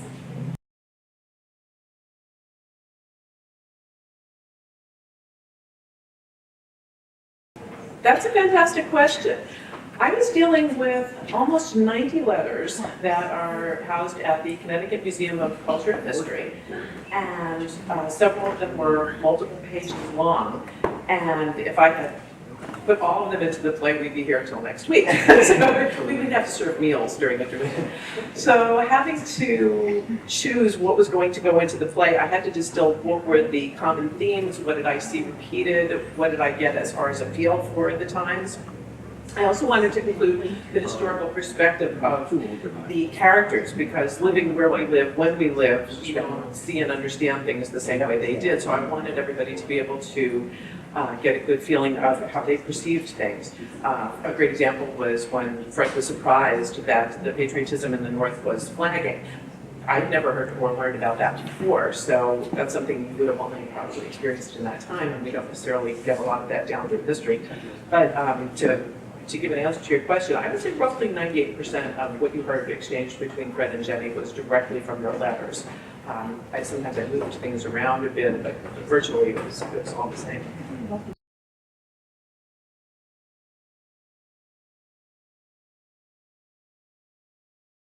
As far as the structure of the play, I knew that if we just had letters going back and forth, everybody would fall asleep. So I had to do something to liven it up. So I knew that there had to be other characters coming and going. So I figured on Jenny's side, let's have her father, because in her letters she did speak very often of him. And on Fred's side, I figured a fellow soldier would be a good person for him to interact with. So Tom Huxley is actually a composite. There was a young man named Huxley who was buried in Goshen Cemetery. I think it was a John or Charles Huxley. So I changed the name to Tom and had it be a bunkmate of Fred's. But of course, Fred is real, Jenny is real, Jenny's father is real. The two gossipy women who begin and end the show, I thought was a nice way to come full circle. Their last names are real and their first names are real, but they just belong to other people. So I didn't want to defame anybody, even several generations. So I didn't want anybody in the theater to getting embarrassed. So those are real people's names, but just mixed up together. As far as the narrator, I figured there was a little too much going on for people to pick it up. So I thought having a narrator was a good way to string things together, and that was why I used that as a vehicle as well. So that we're always trying to get the audience, we have such a short amount of time, I have to get you all to understand what's happening very quickly. So, and I didn't write this on my own using archetypes like I usually do that people would recognize quickly. It was very hard because I had to work with material that was already written.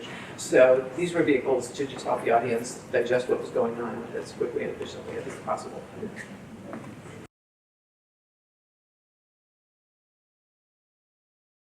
There was really nothing, although there was something that I could probably ask our panel. They did refer a lot of times, Fred and Jenny would mention things about we're backsliding, we're falling in our faith, but they didn't say what had happened. So I'm curious if you guys would have any idea what it was that they were feeling that they had backslid about, or from a religious perspective, or anything they had done that they felt was against their beliefs.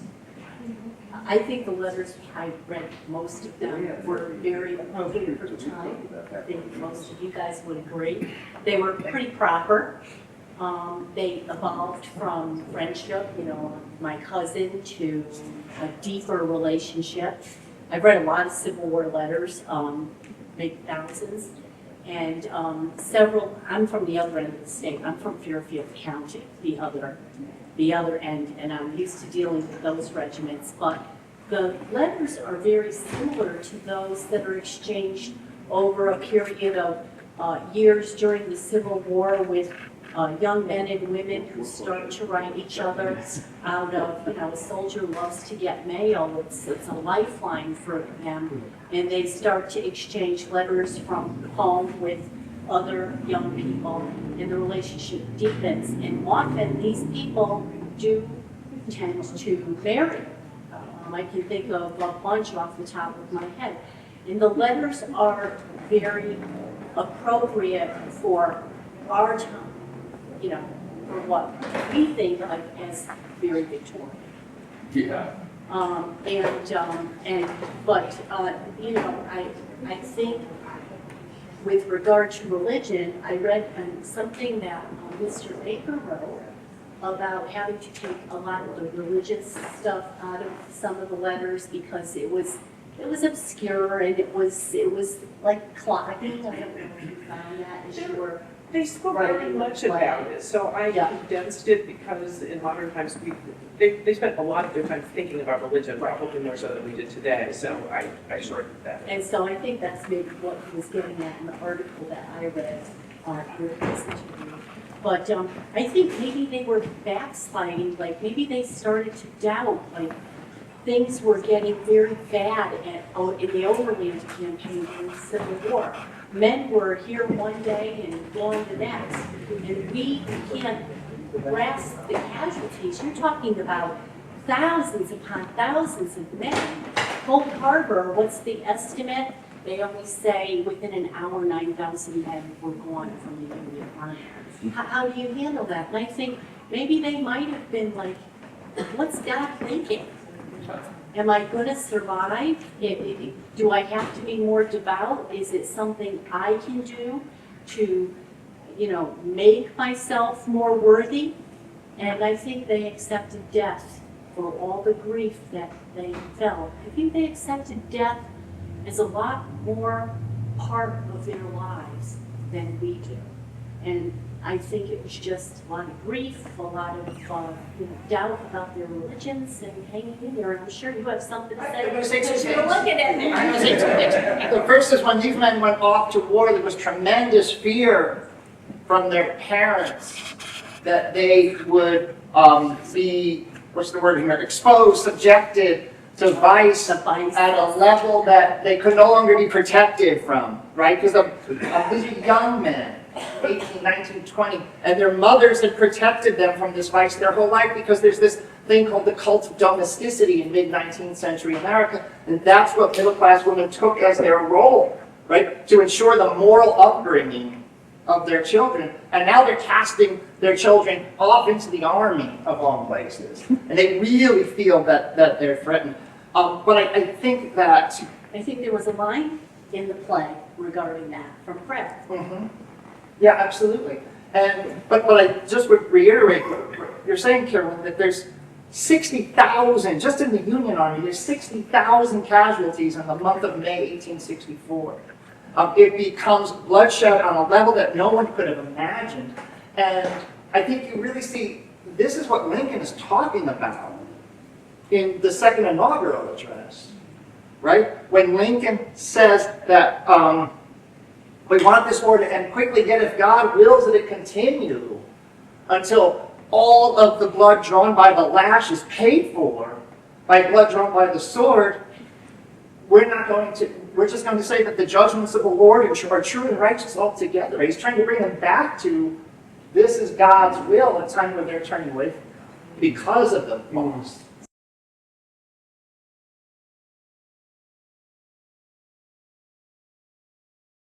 The question first was, are the letters digitized and can they be read? And yes, they can. Kathy was kind enough as the producer to get me the letters so I could work off of them. So Kathy, how did you get them? Do the Connecticut Museum of History and Culture? Yes, and they have, of course, they have the originals, so you can actually see the writing, the handwriting, and how incredibly coordinated it was. And they also have the transcribed versions as well that can be downloaded. I worked off the transcribed ones.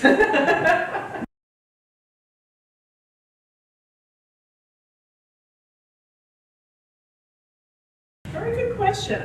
He was in Alexandria, Virginia most of the time. He was in Maryland briefly to convalesce.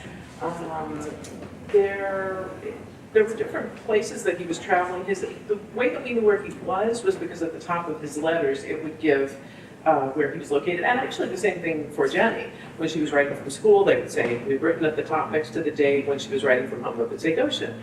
But as far as other battles, I didn't put a whole lot of that in. As you said, I was focusing on the love story, but I'm sure our historians can tell us if he was mentioning more of those. Real quickly, they're in Arlington.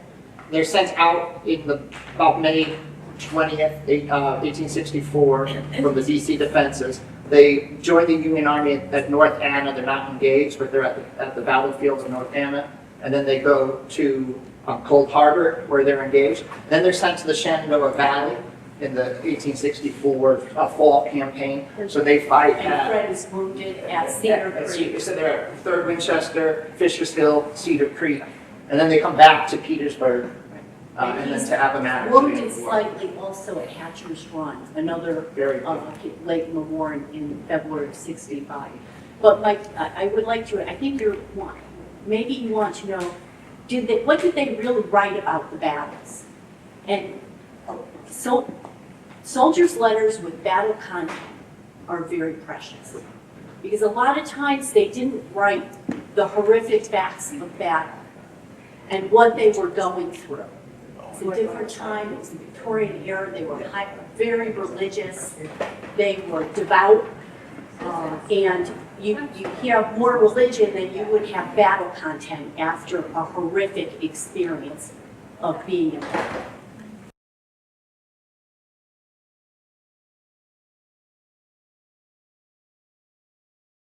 So the 19th Connecticut Infantry, they left Litchfield in September of 1862. They went to Washington and they stayed there until May of 1864. And the reason they stayed there is they were part of the force protecting Washington, D.C. So when Fred is talking about the giant guns, right, that are on the river protecting it, etc., that's what they're doing. They're in these fortifications. In May of 1864, the Civil War takes a fairly dramatic turn. They go from fighting a couple of battles a year, major battles a year, to fighting almost every day, as Grant decides to sort of run a war of attrition against the Confederacy. So the 2nd Connecticut Heavy Artillery, it used to be the 19th Infantry, becomes infantry again, but they don't change the name because it's confusing enough. And so they have just come out of the fortifications in Washington, where they've been for years. And they joined the main Union Army, the Army of the Potomac, and they're considered to be bandbox soldiers, men who stand on display, because their uniforms are still blue and not covered with grime and dust, etc., etc. They're also huge in size, almost 1,800 men, whereas the average regiment in the Army is now down to about 300 men. And on June 1st, 1864, they are thrown against the Confederate entrenchments about 5 miles outside of Richmond, Virginia, at a place called Cold Harbor. And in about an hour, maybe less, Fred gave us the number, about 330 men become casualties. But the number I often use is this: 141 men from Litchfield County died in about an hour of fighting at Cold Harbor, Virginia. And I'll just say one more thing. The thing that got me started on my research on that regiment was I tried really hard to understand how our local community dealt with grief of that magnitude. 141 men killed in it. Thank you.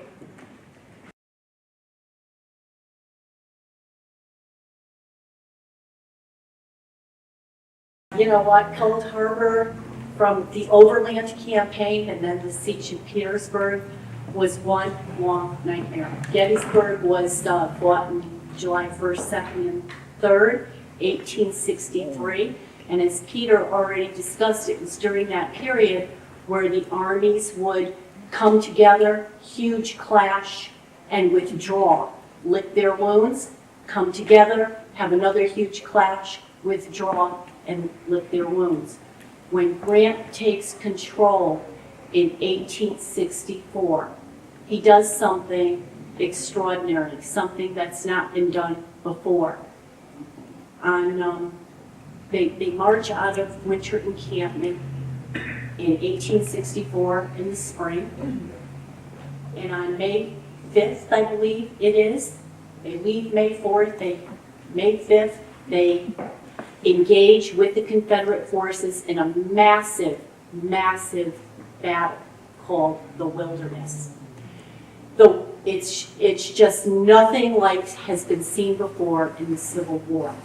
Though it's a terrible place to fight, the armies clash together. The Wilderness, which is a scrubby undergrowth in Virginia, catches fire. It burns them. It's like the fires of hell escaping from beneath the earth. And it's just a massive casualty situation like has not been seen before. And Ulysses S. Grant does something. He doesn't turn back. He doesn't withdraw to lick his wounds. He pushes forward. And he pushes forward after every battle. And he makes a comment. We're going to fight it out on this line if it takes all summer. And so begins that war of attrition that Peter discussed earlier. And like a ramrod or a battering ram, he's just going to go at Lee again and again and again. And there's action almost every day, and it becomes horrific action. And this is where all that glory of war that had, any of it that had lingered, like after Gettysburg, is just dissipated forever. And I think we heard that in Fred's letters as they went through this overland campaign and then settled into the siege of Petersburg.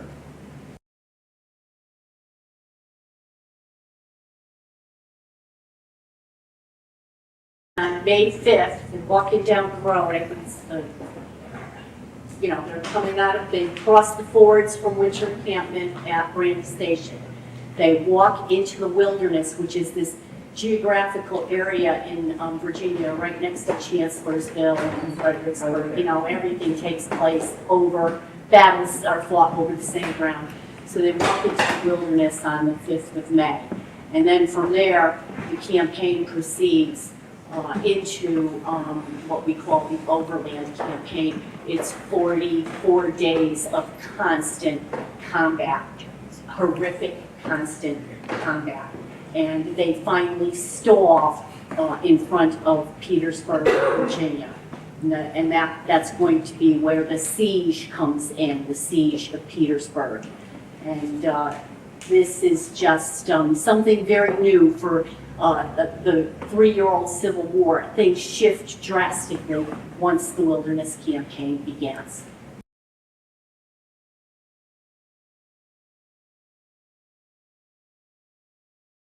Those overland campaign battles are the same. Okay.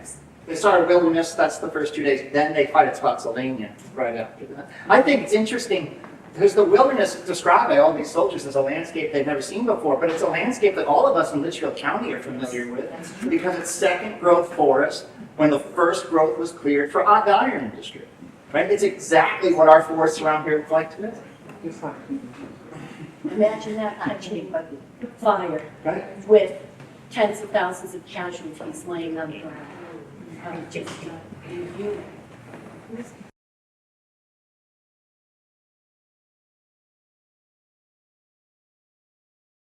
Connecticut enlisted 2 African-American regiments, the 29th and the 30th. The 30th, they placed with the United States Colored Troop for the 1st Regiment. And Private Webb, along with all of the other gentlemen from the 29th, were eager. One of the heroes of the Civil War period is Frederick Douglass, who continues to push the move of allowing African Americans to actually get into the Civil War. Sharing with President Lincoln, Lincoln, please allow blacks to fight. If you do, it'll give us the manpower to win the Civil War. And so during this period, African Americans are eager to fight for their own freedom. and the Civil War represented that opportunity. So given that opportunity to fight, they were truly ready to prove themselves as soldiers as well as men. And so those colored troops were ready to go. The 29th was ready to go and to serve this thing of freedom and opportunity to deliver from abolishing slavery. That was their goal.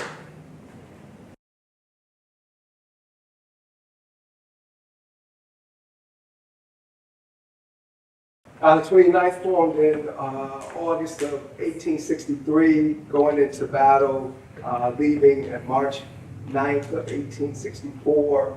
Colonel Wooster was appointed the commander of the regiment, going down to our first battle, as Peter was saying, with the giving our muskets right before going into fight at Carroll House. And so you got these guys who were former slaves, former individuals that are going into this battle having no experience, just like most of the men, average boys and men. And here they go into battle, now getting these weapons, and my guy actually loses, get powder into his eye, and he actually winds up going blind from trying to fight fire a musket. And maybe for the audience, I don't know how familiar you are with the Civil War colored troops, but they were led by all white officers. There were no black officers.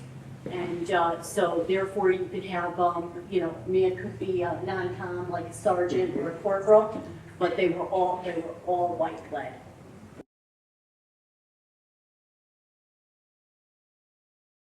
I started out going into down to Annapolis, Maryland, served there, then moving over to Fort Harrison, fighting one of the battles that I normally share at Carroll House, where they were in a place to either winning the battle or losing the battle, as the men stated, but also coming victorious from that, and the officers writing back, saying that the men of the 29th fought brave and gallantly. These black men were willing to risk their lives for it. So they were serving and fighting 5 major battles pertaining to the 29th. One was on the outskirts of the Petersburg Crater. Those men that were there along with the 30th and that huge, horrific explosion where so many lost their lives.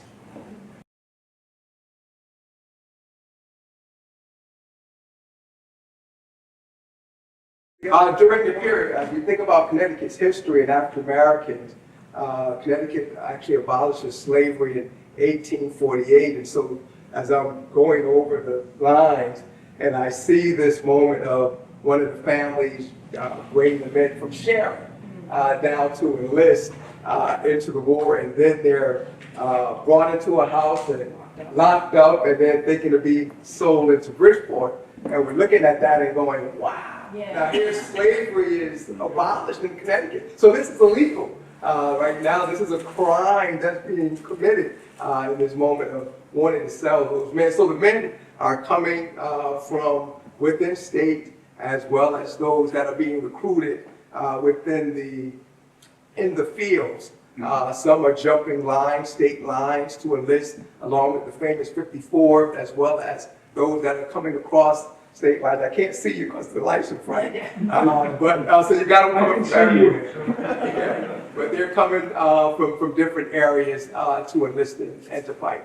Could I add one thing to that? Because I've had a student who's done research on a soldier from North Canaan named Joseph Park, who was in the 29th. And we pulled Joseph Park's pension records, and he was seriously wounded at Cal House, and he died in the hospital. And we were looking at his medical records, and Joseph Park was from Santiago, Chile. And we couldn't figure out how did this happen? Because Joseph Park was a sailor, and his ship came into New York City, and he was met at the dock by a broker, right, like a bounty broker, who was working as a middleman for the state of Connecticut. They were put in touch with people. So there was a guy named, his first name was Lemuel. It's going to come to me in a second. Lemuel Deming from North Canaan. And Lemuel Deming hired Joseph Park to serve in his place, the substitutes. We talked about that in the play. And that's how he was, so he was credited toward North Canaan's draft quota. So that's why he's listed as from North Canaan, even though he's from Chile. Right. So extraordinarily complicated, the act of getting men to fill the army. And you had those actually in the field. We have a book at the state library that talks about men being recruited in the field, and they're down in South Carolina and other areas, but they're also being credited to different towns. So when you look at your town records or a list of men from each town and have men from the 29th or 30th, you'll say, boy, did this gentleman live in our town? But they're being added to the town list.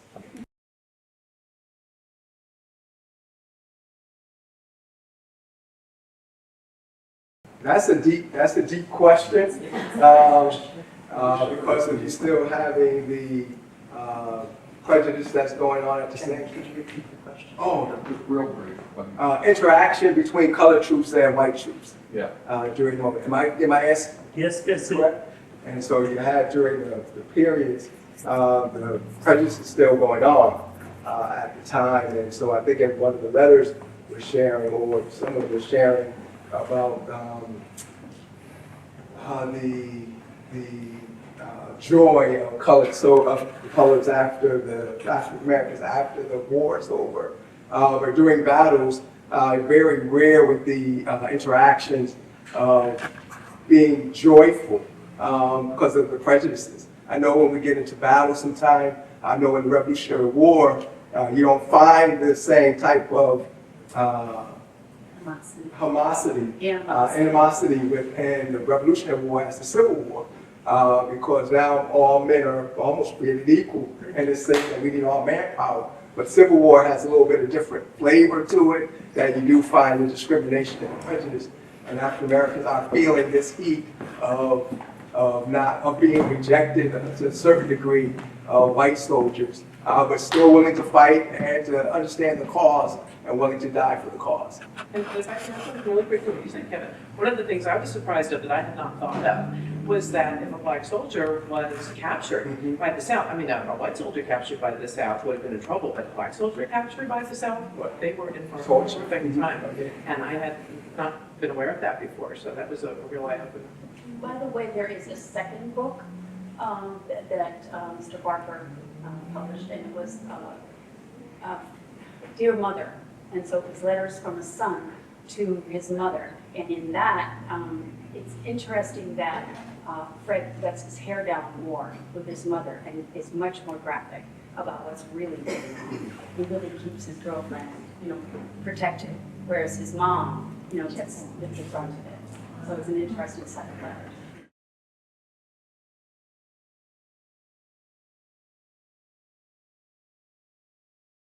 The question is, did they have any training? Was there basic training, or were they just given a rifle? So it depends.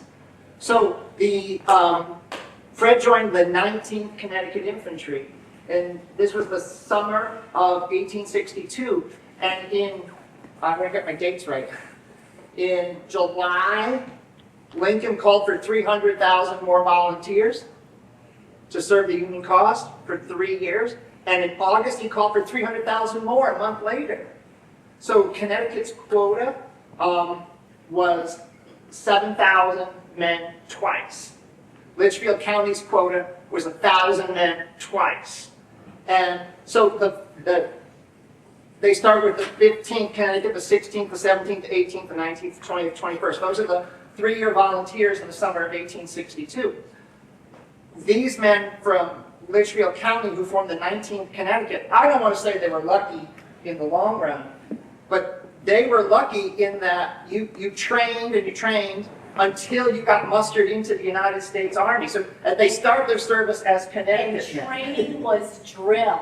Drill. It was drill. It wasn't arms practice. They're at Camp Dutton, which is off of 63, heading toward Morris. There's a Camp Dutton Road. You can take a left, you go up to the top, there's a monument there. That's where they trained. It was not, Union regiments were not allowed to be given rifles in the North. They got their rifles when they reached either Cairo, Illinois, or Washington, D.C. So they marched and marched and marched. They had to learn how to do different formations, how to move on the battlefield.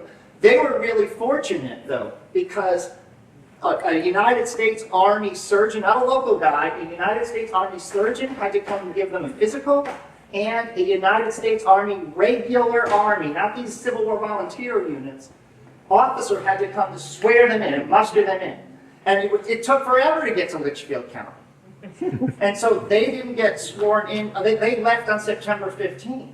But the 16th Connecticut, in Hartford, And the 14th. and the 14th, which was a little earlier, but the 16th, they left really early because they were easy to get to. And they ended up on September 17th, 1862, just days after they left Hartford, on the battlefield in Antietam, Maryland. This is the bloodiest single day in American history, and they are slaughtered. They don't know how to do anything. They don't, most of them don't know that. One of the officers turns to a guy from another regiment and says, "What's the command I say to put my men into a line of battle?" So the question about training depends on which regiment you were in. Some are better trained than others. And that's at the beginning. Once they're in the Army, they have lots of time to train.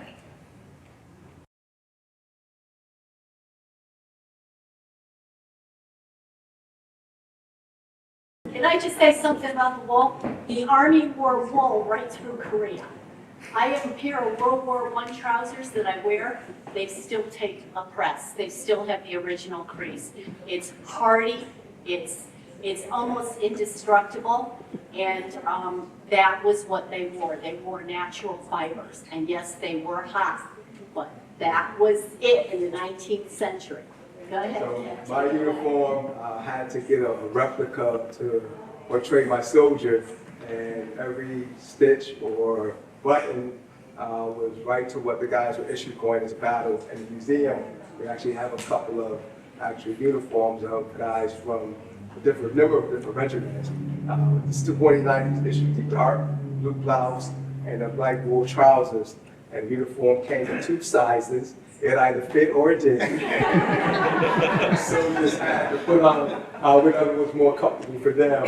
The shirt was a nice wool blended shirt that they would wear underneath their uniform. Some would actually have on a citizen shirt, depending on the soldier. But it was one uniform all year round. There was no summer uniform. It was wool all year round. And it was very hot. The brogans or boots had no left or right pattern, which is a leather shoe with a horseshoe on the bottom for walking through the trenches. So my uniform actually had 26 years of sharing this gentleman's life over 685 presentations that I had to put that uniform on and give a discussion to our school kids across our state. So my shoes wore down. I couldn't believe I could wear down Civil War shoes. They were worn down, but very uncomfortable shoes. But I could just imagine what those guys were issued. We had a gentleman from the 16th Connecticut that actually weighed every item, and the total would be 52 pounds. So could you imagine you're in all wool, you got your whole gear on, that's total 52 pounds. And the rifle was And 9. the rifle was 9, and you're going into battle in the blazing sun. Could you imagine that for these guys fighting that type of condition and having to endure that for the entire duration of war? So very uncomfortable, but I'm glad that I'm a Revolutionary War soldier.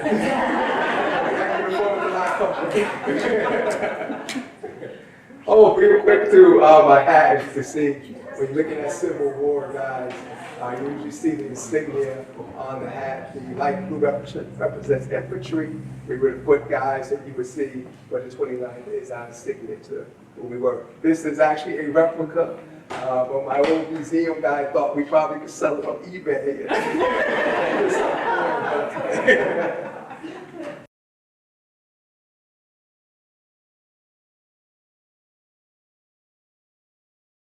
So let me just talk about amputation, since that was the most done operation in the Civil War. First of all, almost 98% of all Civil War surgeries are done under anesthesia. So the biggest myth of the Civil War medicine is that surgery was done with, having people bite the bullet or, giving them a slug of whiskey or whatever. No, they were all put under. And they were put under either using chloroform or ether. Now, chloroform is preferred, or a combination of chloroform and ether, because ether is so combustible. And these surgeons are operating very close to the front lines. And they will operate through the night many times. And so you're operating by candlelight or lantern light, and you don't want to set yourself or the patient on fire. So almost every, we can probably say every Civil War surgery is done under anesthesia. And they did a lot of surgeries, and they were excellent surgeons. The problem is, the great tragedy of the Civil War is that it took place before any germ theory was understood. They knew nothing about germ theory. They didn't sterilize, they didn't wipe, they used the same bandages, sponges, water, instruments over and over again. When did instruments get clean? They got clean when they got too bloody or too slippery to handle correctly. But these surgeons were excellent surgeons. They were not butchers, they were not sawbones, they were excellent. The problem became that everybody got an infection, and you had to be strong enough to fight it off. As far as the amputation goes, why did they do so many? The munitions of the day, that soft 1 ounce lead mini ball, would strike, and it would expand, and it would literally pulverize anything it came in contact with. And so if it hit you in the leg, now Fred was very lucky, he gets hit in the, I believe it is left thigh, but it doesn't touch his bone. He's very, very lucky. But should that touch a bone, it causes a wound so grievous it can't be treated. It couldn't be treated then, and can't be treated now by our modern medicine. Hold that for a second. So what a surgeon would do is they would take a wound that could not be medically treated, and they would come farther up if it was an arm or a leg, and they'd amputate. And that would create a simpler wound that was easier to treat and gave the patient the chance to live. Now, what were the chances? The farther away the amputation took place from the trunk of the body, the greater the chances of the patient surviving. Now, why do I say that we can't even treat these wounds today? You all remember the Boston Marathon bombings, those dirty bombs? You know how our service people are coming home from the Middle East with these untreatable wounds, and amputation is now becoming the way that these wounds have to be treated. Our neighbor in Seymour was in Afghanistan, and he was hurt pretty badly, and he was hurt in the ankle. I'll tell you, rule of thumb for Civil War surgery, you can't save an ankle. Don't even try. They would come up farther, and they would go farther up to amputate. Well, this young man, our neighbor, had an ankle injury. It was so bad, they kept trying to save that leg and trying to save that leg. And finally, after 2 years, I'm sure this kid went through hell, they finally came farther up his leg and amputated. So, you know what? What's old is new again, and we're starting to see some of the same Civil War injuries type wounds that we saw in the 1860s.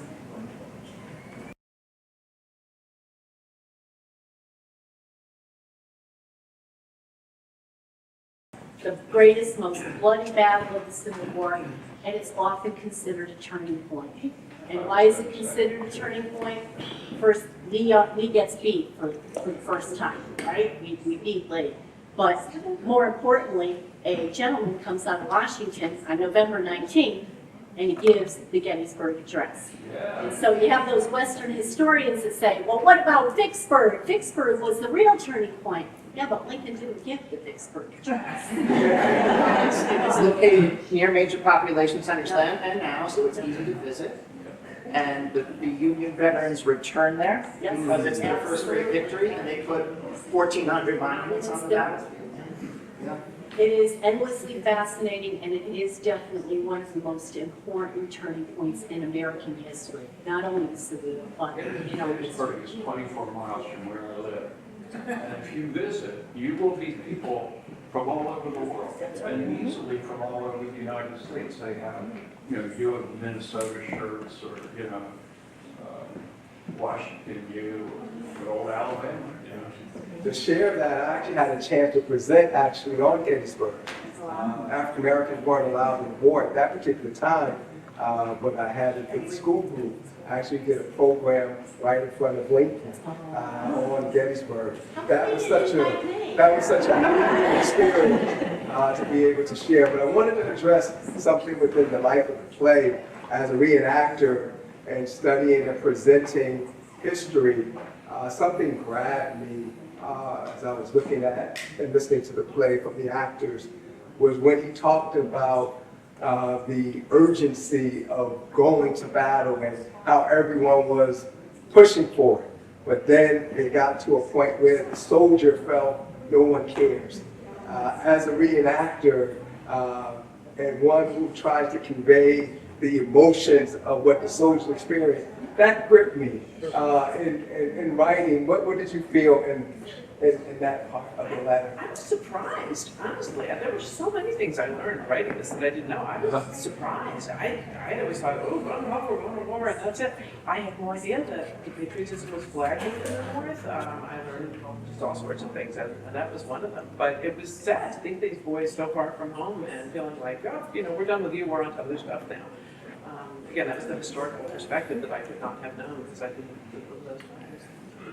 It seemed like the same happened in the Vietnam War. yes. In all wars. Didn't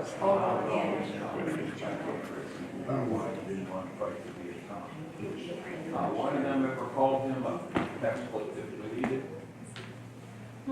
Anyone else? I'd like to, yes. Do you think we'll ever see a Civil War monument on the Washington Wall? There are Civil War monuments all over Washington. The great generals, there's the Emancipation Monument, there is a monument to the U.S. CT, the U.S. Colored Troopers.